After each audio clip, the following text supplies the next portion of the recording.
Este día jueves vamos a tratar un tema que, Pastor Dani Perla, a algunos no les gusta mucho escuchar esta palabra específicamente, especialmente en el cristianismo ha pasado eso. ¿A qué palabra me refiero? Al juicio.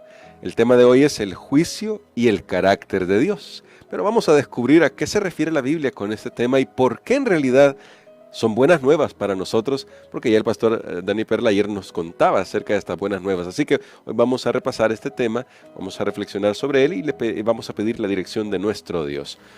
Querido Padre, gracias te damos porque tu palabra abarca todos esos temas que tienen que ver con nuestra salvación de una manera clara, pero que sí necesitan que nosotros invirtamos nuestros mejores recursos intelectuales para poder apreciar la belleza que tú dejas en estos pasajes. Así que rogamos que tú ilumines nuestra mente en el nombre de Cristo Jesús. Amén. Pastor Dani Perla, como le mencionaba hace un momento, esta palabra no ha gustado por mucho tiempo a los cristianos, especialmente porque ya tenemos la palabra perdón y decimos perdón nos gusta. Sí, en la cruz del Calvario se dio nuestro perdón y ya con el perdón de Dios nosotros nos sentimos bien. Pero parece que el autor de Hebreos, y ya vamos a ir a esos textos, menciona esta palabra juicio en este contexto de lo que Dios hace para tratar con el problema del pecado. Y entonces, ¿cómo podemos conciliar el hecho de que Dios todavía tiene que hacer un juicio con la palabra perdón? Muy bien, recordemos siempre, creo que ya no lo habíamos hecho en estos últimos días, pero recordemos la audiencia original. Sí, así es. Aquellos cristianos que habían aceptado a Jesús estaban sufriendo persecución, ignominia, desprecio, burla, y ahora ellos pues todas esas promesas que Dios había hecho de gloria y honra para el ser humano no se estaban cumpliendo. Es ahí donde el autor de Hebreos le señala al ministerio de Cristo en el santuario celestial, que esa es una de las cosas que en Hebreos capítulo 9 queda muy claro, del perdón de los pecados, donde dice Cristo se presentó en favor de nosotros, no llegó con las manos vacías. Es interesante que aún Jesús mismo, sí, que entró al cielo, no llegó con las manos vacías, entró a la presencia de Dios, no llegó sin nada, llegó con el sacrificio que había hecho en la tierra.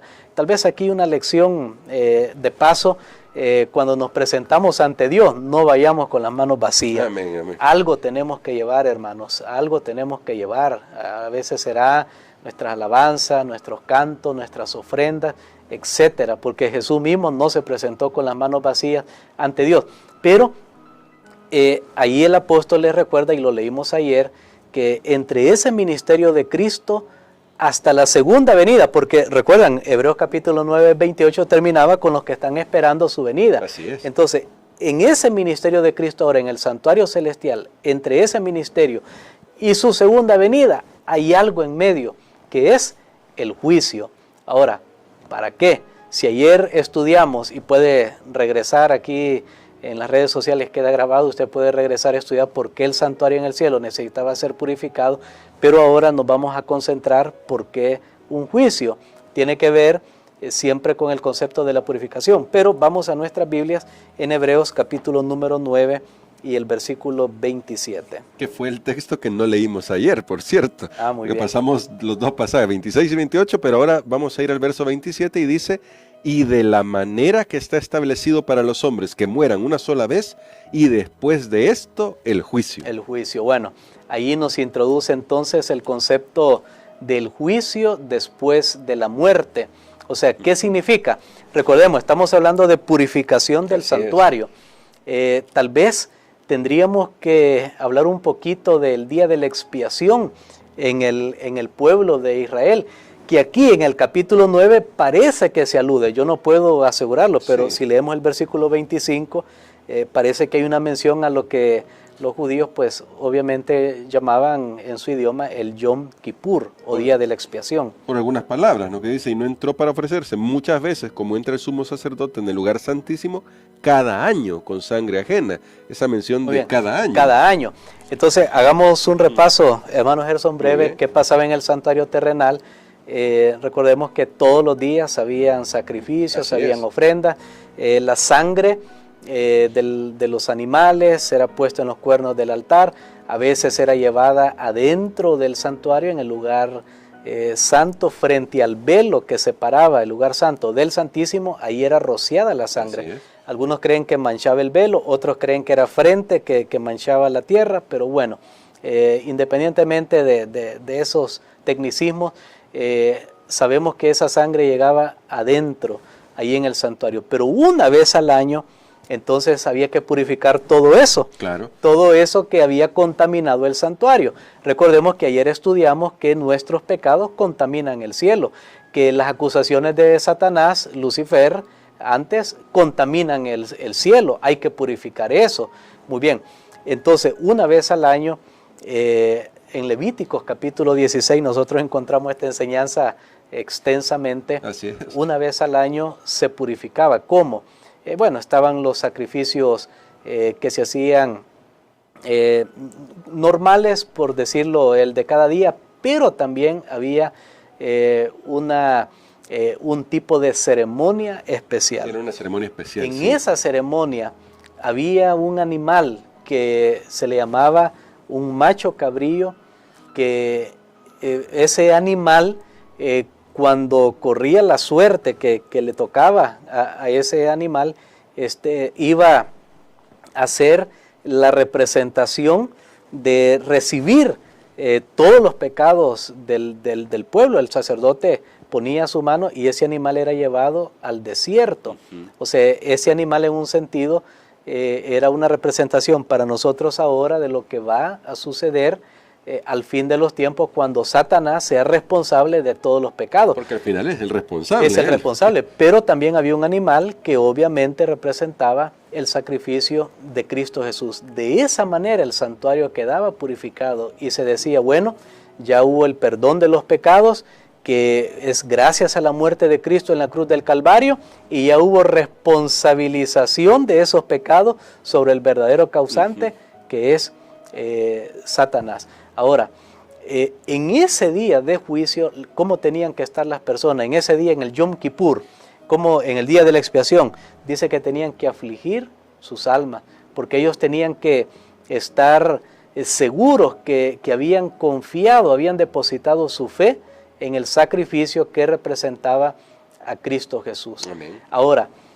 ¿cómo saber quién se afligía? El que no se afligía, el que no, pasaba por este proceso, la Biblia dice, era cortado de su pueblo.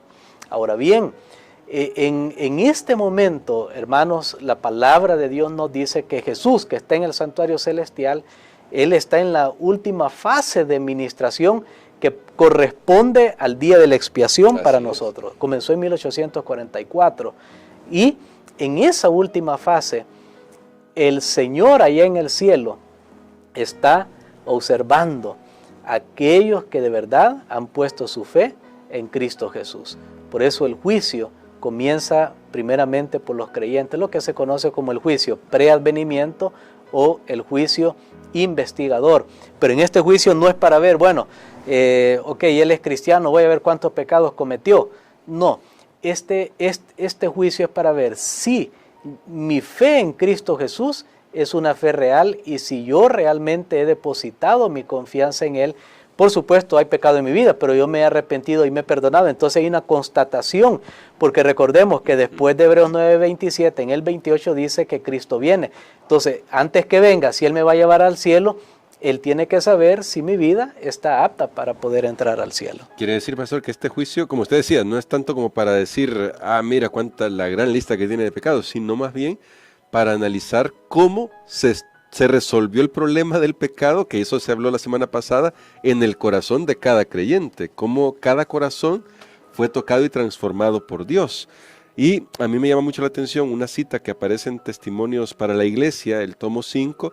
No vamos a leer toda la cita es bastante extensa y me gusta al final lo que dice, pero aunque debemos comprender nuestra condición pecaminosa, debemos fiar en Cristo como nuestra justicia, nuestra santificación y redención. No podemos contestar las acusaciones de Satanás contra nosotros. Solo Cristo puede presentar una intercesión eficaz en nuestro favor. Él puede hacer callar al acusador con argumentos que no se basan en nuestros méritos, sino en los suyos. Entonces, pastor, lo que Jesús ve en realidad es lo que hizo en mi corazón, el haberlo aceptado para que Él pueda poner sus argumentos en mi favor. Es correcto. Los que tienen la fe en Cristo Jesús no necesitan temer al juicio, porque recordemos, han confiado en el sacrificio de Jesús que fue hecho una vez para siempre, que es una palabrita que vamos a quedar pendiente, creo que para mañana, una palabra que tiene un gran significado, el hecho de que diga una vez para siempre. Ahora, los que han puesto su confianza en ese sacrificio no necesitan temer, Jesús es su seguridad. Amén. Por supuesto, el perdón de pecados no solamente me deja ahí en el perdón de pecados, sino que me habilita también.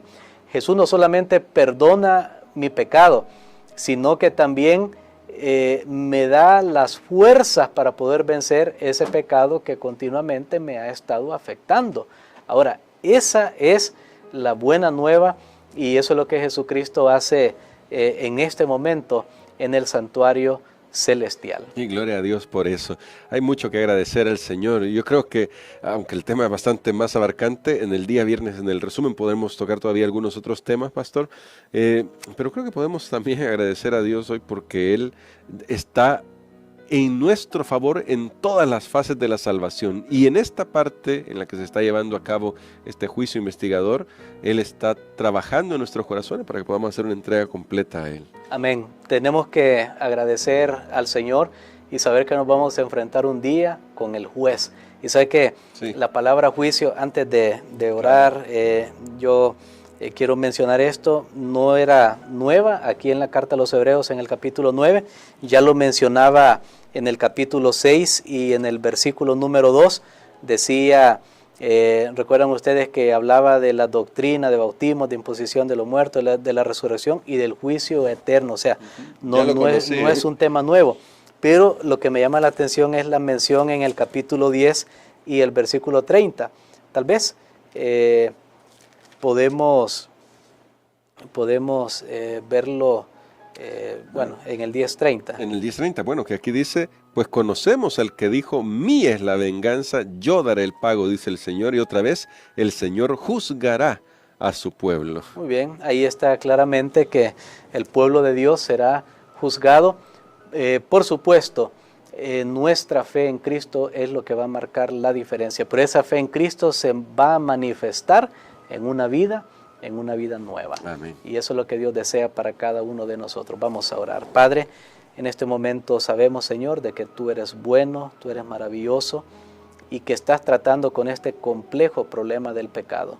Gracias porque tú, Señor, lo haces de una manera justa y misericordiosa. Justa porque tu ley no fue puesta a un lado, sino que Jesús cumplió con esas demandas de la ley, y misericordiosa porque nos das la oportunidad de vivir si tenemos fe en Cristo. Ayúdanos a confiar en Él para nuestra salvación presente y nuestra salvación eterna. Lo pedimos en el nombre de Jesús. Amén.